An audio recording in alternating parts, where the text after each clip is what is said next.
अव्वल 18 प्लस उम्र वालों को वैक्सीन का स्लॉट नहीं मिल रहा, और मिल भी रहा तो जद्दोजहद इतनी कि पूछो मत, क्योंकि इतनी बड़ी आबादी के लिए इतनी जल्दी वैक्सीन मुहैया ही नहीं हो पा रही है। और इन्हीं हालातों में राजनीति का घमासान छिड़ गया है। दिल्ली को वैक्सीन सप्लाई में नाइंसाफी का आरोप लगाकर दिल्ली के उप मुख्यमंत्री मनीष सिसोदिया ने भारत बायोटेक की चिट्ठी दिखाकर कहा कि हमें कोवैक्सीन सप्लाई से इनकार कर दिया गया है।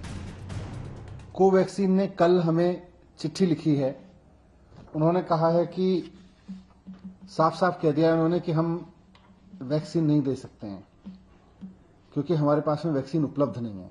तो वो कह रहे हैं कि हम आपको अब उससे ज्यादा वैक्सीन दे ही नहीं सकते जितनी हमें कंसर्न्ड गवर्नमेंट ऑफिशियल्स मतलब केंद्र सरकार कह रही है। कोवैक्सीन की सप्लाई अब दिल्ली को बंद है।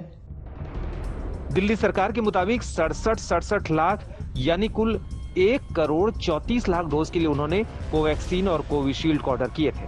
हालांकि बीजेपी के मुताबिक जिसे दिल्ली सरकार ऑर्डर कह रही है वो सिर्फ इरादा था। मतलब आपने हमें कहा कि आपने 26 तारीख से प्लान किया, मन बनाया, और उसके बाद आपने चिट्ठी लिखी 7 मई को, जवाब मिला 11 मई को, और चिट्ठी भी 7 मई को क्या लिखा? हमारा इंटरेस्ट है, हमारे मन में इच्छा है कि हम खरीदें। इच्छा से नहीं होती है, नेगोशिएशन के कुछ फंडे होते हैं। मुझे कष्ट हो रहा है ये कहते हुए। नेगोशिएशन में एडवांस पेमेंट करना होता है, जो आपने खुद माना है कि आपने एडवांस पेमेंट नहीं किया है। इस प्रकार से ऑर्डर प्लेस होते हैं जो आपने नहीं किया है। और vaccine doses receive till date, Covaxin 1.5 lakh, Covishield 4 lakh, total 5.5 lakh. मैंने ही बताया था उस दिन 5.5 लाख, मतलब कल ही लगभग 3 लाख वैक्सीन कल ही आ रही थी। तो 8 लाख वैक्सीन की तो यहां हिसाब तो आप खुद ही 8 लाख वैक्सीन का दे रहे हैं, और बात आप कर रहे हैं 3 लाख वैक्सीन की। तो 5 लाख वैक्सीन बीच से कहां चली गई? वैक्सीन की ये लड़ाई सिर्फ दिल्ली बनाम केंद्र की नहीं है। देश के कई इलाकों में 18 प्लस वैक्सीनेशन नहीं शुरू हो पाया है।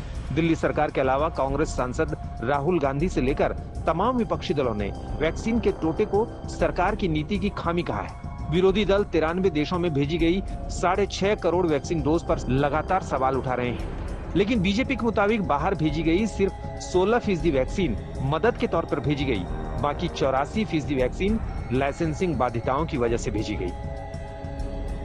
वो एक्सपोर्ट किए गए थे, हिंदुस्तान के बाहर भेजे गए थे। इसको लेकर काफी घमासान रहा कि आखिर ये क्यों भेजे गए। हिंदुस्तान में वैक्सीन की कमी थी, इनको भेजना नहीं चाहिए था। अपने बच्चों को पहले वैक्सीन करना चाहिए था, बाद में लोगों को देना चाहिए था।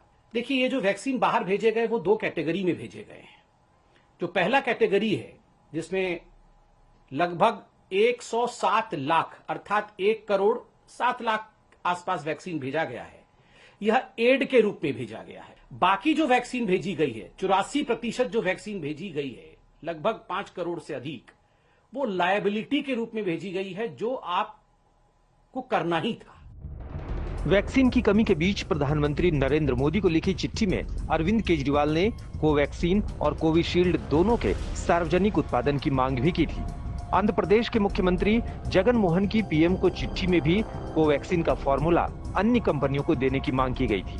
लेकिन बीजेपी के मुताबिक कोविशील्ड के मामले में ये संभव नहीं, क्योंकि फॉर्मूला एस्ट्राजेनेका का है। हालांकि इसके लिए दक्षिण अफ्रीका और भारत WTO में कोशिश कर रहे हैं। और दूसरी ओर कोवैक्सीन के फॉर्मूले के आधार पर भारत में वैक्सीन प्रोडक्शन बढ़ाने को लेकर कोशिशें चल रही है।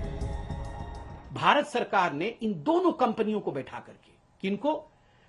भारत बायोटेक को और पैनेसिया को बैठा करके बात की है कि आप दोनों किसी भी कीमत पे मिल करके आप प्रोडक्शन बढ़ाओ। दोनों में बातचीत चल रही है, यथाशीघ्र इस पे हम आगे बढ़ेंगे। 3-4 जो PSUs हैं, उन PSUs को भी भारत सरकार और ICMR ने खास करके उनको कहा है कि आप कोवैक्सीन का जो है निर्माण बढ़ाइए, प्रोडक्शन बढ़ाइए। हालांकि इन दलीलों के साथ ही बीजेपी वैक्सीन पर जितना राजनीति न करने की नसीहत दे रही है, उतना मामला तूल पकड़ता जा रहा है। दिल्ली से हिमांशु मिश्रा के साथ आज तक ब्यूरो।